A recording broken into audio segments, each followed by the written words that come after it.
Hi friends, இன்றைக்கி Sunday evening சும்மா ஒரு ரைடு போகலான்னு சொல்லி வெளியில் போனோம். அப்போ தான் இந்த ஆயிஷாமா பிரியாணி ரொம்ப நாளாக நான் இதை பார்த்துட்டே இருந்தேன். ஓகே, இன்றைக்கி உள்ளே போய் என்ன இருக்குதுன்னு பார்க்கலான்னு சொல்லிட்டு இன்றைக்கி போனோம். என் குட்டீஸ்க்கு கிட்டே பிரியாணி சாப்பிட்லாமான்னு கேட்டதுக்கு நோ காரம் அப்படின்னு சொல்லிட்டாங்க.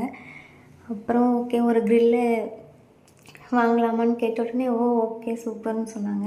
க்ரில்ல ஆர்டர் பண்ணிவிட்டு வெயிட் பண்ணிகிட்டு இருந்தோம். உள்ளே இந்த ஊஞ்சலில் உட்காந்து ஆடிட்டே சாப்பிட்ற மாதிரிலாம் செட்டப் இருந்துச்சுங்க. சூப்பராக இருந்துச்சு. நம்ம குட்டீஸு வச்சுட்டு உட்காந்து சாப்பிட்டாலே வீடு ஃபுல்லாக சிந்துவாங்க. இதில் எங்கிட்ட ஆடிட்டு சாப்பிட்றதுன்னு நினச்சிட்டு நான் விட்டுட்டேன்.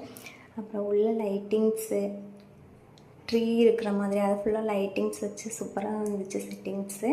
கப்பிள்ஸோடு வந்து சாப்பிட்றதுக்கு நல்லாயிருக்கும்.